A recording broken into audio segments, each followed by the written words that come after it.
Imagine waking up at your own funeral, only to realize you're not alone, and never were.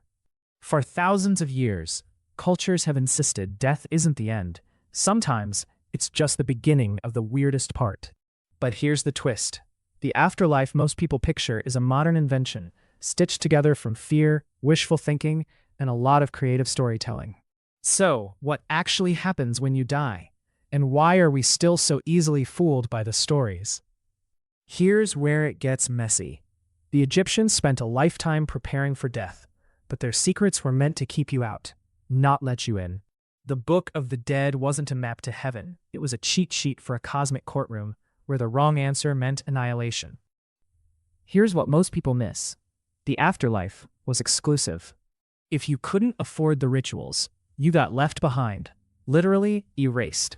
The rich got mummified, the poor got forgotten.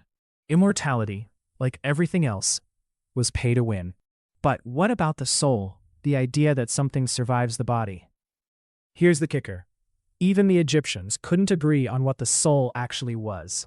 They split the soul into pieces, like Ba, Ka, and Ach, each with its own job, its own dangers. If one piece failed its test, the whole system crashed. No backup, no second try. Now, fast forward to ancient Greece, where death had its own bureaucracy.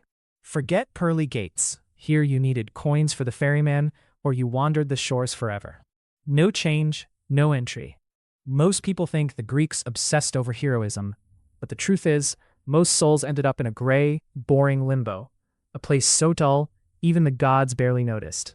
The real prize? A tiny handful made it to the Elysian Fields, basically a VIP lounge for the dead.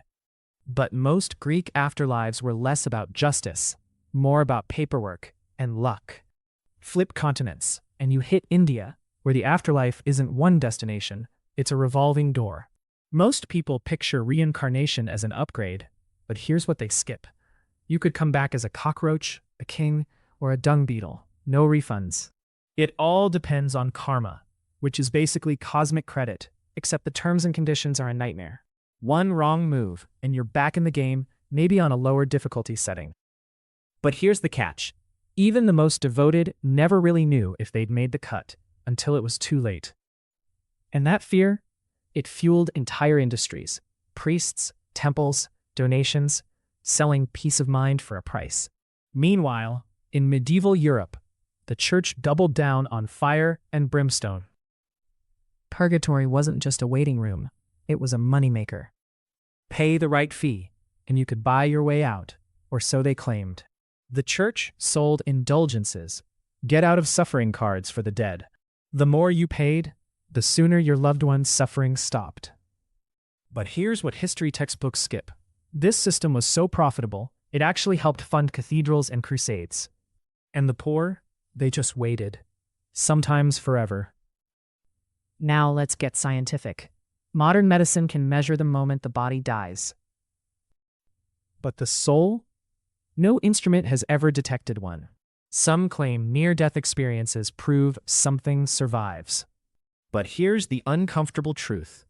Those visions match cultural expectations, not cosmic reality. A Christian sees Jesus. A Hindu sees Yama. An atheist floats through darkness. The brain fills in the blanks. Scientists chalk it up to chemistry, oxygen-starved brains, surges of endorphins, last-gasp fireworks. But here's the kicker. The stories we tell about the afterlife shape how we die, even how we live. In Victorian England, fear of being buried alive led to safety coffins, with bells, flags, and air tubes, just in case you woke up 6 feet under. Families paid extra for these gadgets, desperate to prevent the worst afterlife of all, being trapped in your own grave. And in the 19th century, seances became a booming business, mediums claiming to reach the dead for a price. Fake or real, it didn't matter. Hope was always in demand. Even today, billionaires pour fortunes into life extension research, hoping to dodge death's final call. Cryonics companies promise to freeze your body until science can resurrect you. The price tag? Up to $200,000. But here's the cruel irony. Nobody's ever come back. It's pay to win, with no winners yet. So why do these stories stick long after we know better? Simple. Death is the one thing nobody can fact-check. But here's what's truly dark. The afterlife isn't just a story about death. It's a mirror for the living. Every culture's afterlife reveals what it fears most and what it desperately wants to believe. But here's the final twist. The afterlife changes every time we rewrite the rules. New technology, new fears, new loopholes. Each generation hacks the system, hoping to outsmart death. But the afterlife's greatest power isn't in what it promises about tomorrow. It's what it reveals about us right now. So, what really happens after death? History's answer is simple. It depends on who's selling the story and who's buying. Which leaves one question nobody ever truly escapes. What story are you living for? If this gave you chills, you'll want to see the dark history of ancient curses and why some are still unsolved. Tap here to find out which real curses still haunt us today. But what if the afterlife you expect isn't the one you get? Let's go deeper. In ancient China, ancestors weren't just remembered, they were put to work. Families left elaborate offerings, food, paper money, even model houses, hoping their ancestors would intervene from beyond.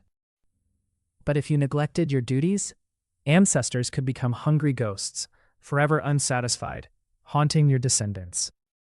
This fear wasn't just folklore. It drove entire economies.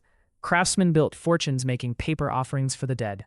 The irony, the more elaborate the gift, the more likely ancestors were believed to meddle in your life, sometimes for better, sometimes for worse. So, the afterlife wasn't just about the dead. It was about controlling the living's luck, one ghost at a time. Meanwhile, in Norse mythology, the afterlife wasn't just reward or punishment.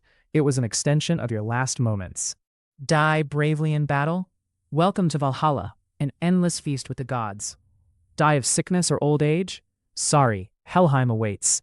But here's the twist. Even Valhalla had its downsides, the same battles over and over, every day, until the end of the world. So, even the best afterlife could grow stale, a reminder that every culture's heaven might hide a catch. Jump to modern times, and the afterlife became personal, customized to fit your lifestyle and beliefs. Some tech visionaries imagined digital immortality, uploading your mind to the cloud, living on as pure data. But here's the catch. Digital ghosts can be hacked, deleted, or stuck in endless software updates. Eternity with a loading screen. Would you trust eternity to an algorithm or the company's terms of service? And what if your digital heaven gets a software patch? Suddenly, paradise is one update away from a crash. So, whether gold, glory, karma, or code, every afterlife is a product of its time, fears, and fantasies. What's next? Maybe the most powerful afterlife isn't out there at all, but in the stories we tell each other right now. And maybe, just maybe, the only way to live forever is to keep asking new questions, long after the last answer. So, what would your afterlife look like if you could choose? And would you pay the price, money, faith, or memory, to make it real? Because the cost of immortality isn't just measured in gold or time, but in the stories you choose to believe. And maybe the only thing scarier than death is picking the wrong ending. Ready for the next chapter? Because as long as we're alive, the afterlife will never really die. And neither will our questions.